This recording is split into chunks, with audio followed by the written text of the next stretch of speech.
Hey folks, and welcome back. So this is our last video for this week's classes. In the last one, I talked about collective other regarding reasons to engage in social distancing practices, and I looked at some problems with those reasons and some attempts to respond to the causal impotence objection that we raised. In this final video, I want to again appeal to this causal impotence objection and try to respond in a slightly different way. And here I'm drawing on the work of a bioethicist named Travis Reeder, who we read a blog post by for this week. So we have these collective other regarding reasons, and we wondered whether they were strong enough to generate an obligation, a really strong reason to act in a particular way. That is, are they the sorts of reasons such that when we have reasons like this, we ought to act in a particular way, and when we fail to act in that way, we are open to sanction for that failure. And the causal impotence objection seems to point to a negative answer to that question, right? That we don't have obligations when our actions merely contribute, either statistically or in a threshold way, to some common good, or our failures contribute to the failure to realize that common good. It sort of seems like in those sorts of cases, it would be better if I didn't drive a gas-guzzling car, but I don't necessarily have an obligation not to. I can see that someone who can't afford to change out their car or who was unaware of climate change until recently or was unconvinced by the arguments for climate change until recently and just bought a gas guzzler last year, that they have pretty good reasons not to just switch it out right now. They don't seem to have an obligation to go out and buy a Tesla. And we might think that, we have pretty good reasons not to eat meat. But that someone's not violating a moral obligation when they decide to have a hamburger on Labor Day. Or that we have pretty good reasons not to, or pretty good reasons to recycle. But when I throw my soda can in the garbage instead of the recycling bin, I'm not violating some ethical obligation that I have. It's not the same as if I punch somebody in the nose, because I have an obligation not to cause bodily harm to other human beings. Right? So maybe these sorts of reasons don't really generate obligations. And that's the idea that Reeder proposes. He thinks we ought to give up on obligations. Why do we want something so strong? I mean, they're kind of a cudgel. We can use them to try to shape people's behavior. But he wants to do what he calls contributory ethics. And contributory ethics appeals to a set of strong reasons, where reasons are just facts that count in favor of some course of action. But they're the sorts of things that can be overridden. Right? Reasons count in favor of it, but we might have countervailing reasons against those reasons, or we might have good excuses for not doing what we have some reason to do, or maybe those reasons just aren't strong enough for us in this moment that they are the ones that we ought to act on. And we ought to allow for this kind of what we might call deontic pluralism. We ought to allow for the fact that we have strong obligations, but we also have other weaker sorts of reasons for acting in one way rather than another. So perhaps there's no obligation to follow social distancing and mask-wearing protocols. Even if there is no obligation to do so, you might still have very good reasons for doing so. That's the idea I want to develop here. So what sorts of reasons might you have to follow these protocols? Well, a lot of them are the sorts of things we've already talked about. That you should concern yourselves with the well-being of particular others, right? Your family and friends. And your actions might have a statistical or threshold effect on their well-being. And so you ought to concern yourself with that, but there might be other reasons pulling you in other directions. You also ought to concern yourself with the well-being of people you don't know. You ought to empathize with them. You should also care how well things are going in your community.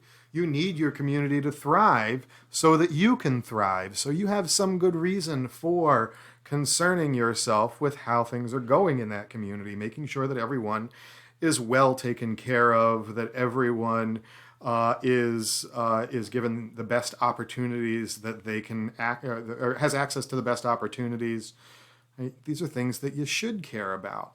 Maybe they're not things that generate an obligation to act, but they give you some reason to act in particular ways. Maybe they give you strong reason to wear a mask and to engage in social distancing, even if your failure to do so on some occasions is not grounds for severe sanction or a violation of some ethical obligation that you have. You should also be willing to make sacrifices that are in your own and your family's long-term best interest. Social distancing and mask wearing will lead to better health, economic, and social outcomes in the long run. And that's something that you should care about. Right? And you should be concerned with matters of justice and fairness. Right? Your obligation to advance, or you may not have an obligation to advance justice at every opportunity. Right? It may not be the case that every time you could take an act that advances fairness or justice, you have an obligation to. But you do have reason to try to act in ways that create a more just world, or are likely to create a more just world. That should be a concern of yours. And so you should try to shape your actions, in most cases, to lead to more just outcomes. And mask wearing and social distancing do that. They lead to greater justice in our world because the negative impacts of this virus fall disproportionately on already disadvantaged populations. Right? So engaging in these practices is actually an act of social justice. So is it ever okay to break these social distancing protocols? This is another question that we wanted to address, right? We've seen, alongside COVID-19 now, we've seen massive civil unrest in response to police killing of black folks. We've seen the Black Lives Matter movement growing in power. We've seen over 100 days of protests now in Portland, Oregon. We've seen protests arising in cities across the country demanding justice for people of color, in particular for black folks. And there have been some concerns about these social justice movements and the protests that they have generated because, well, they seem to be in violation of these social distancing protocols. They seem to be violating the moral reasons we have for engaging in social distancing because they're likely to lead to some spread of the virus. So the contributory ethics approach allows us to say something here, right? It says we have reasons in favor of following these protocols, but they may be overridden by other reasons that we have. Responding to significant racial injustice may be a good reason for violating some of these some of these mask wearing and social distancing protocols. Systemic racism itself causes serious harm and distress. It causes poor health outcomes, poor economic outcomes, social dysfunction, psychological distress. It causes all kinds of serious harms, not to mention death.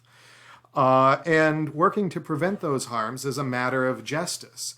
If your actions contribute to the prevention of those harms in some way, it may give you a good reason. It may make it permissible for you to go out and protest, even in a pandemic. May still be acceptable. How could we tell? Well, there are a number of considerations we have to think about. We have to think about how great the harm is that we're protesting against. We have to think about how great the harm is that we might cause. And we think the harm of systemic racism and police brutality is pretty great, pretty significant. And the harm that I might cause by going to a protest is actually pretty low because it's an outdoor activity. It can be done while wearing a mask, while maintaining some social distance. And so they don't tend to be super spreader events. They're not in confined spaces. They're not spaces where you're going to be taking masks off or necessarily touching or sharing things with people. We also might want to ask how, or should ask, how immediate or urgent the harm is. Right? If it's something that needs to be stopped, if it's something that's causing harm right now, that seems to matter. Whereas if it's some distant harm, maybe it's not as urgent and we don't need to act as quickly. We also need to ask how effective our actions are. Is it going to matter? Right? Not is it going to causally matter, but is it going to contribute to the cause in some way? Is it going to be a contribution to this cause in some way? And we need to ask, are there reasonable alternatives? Right? So, are there reasonable alternatives to the action that I'm taking? Could I be doing something else? Could I be engaging in some other sort of action that will bring about or try to bring about the same outcomes without going out and creating this additional risk to myself, my family, my friends, and all sorts of unidentifiable others? These are the sorts of things we need to be thinking about, not only when we're thinking about going out and engaging in a protest, but also when we're thinking about going to a party. Right? How great is the benefit going to be? What's the likelihood that harm is going to result from this? Are there reasonable alternatives to this? Are there other ways of socializing that are going to be safer for me and my community right now? All right, I'm going to wrap up these videos right here and look forward to our discussion this week.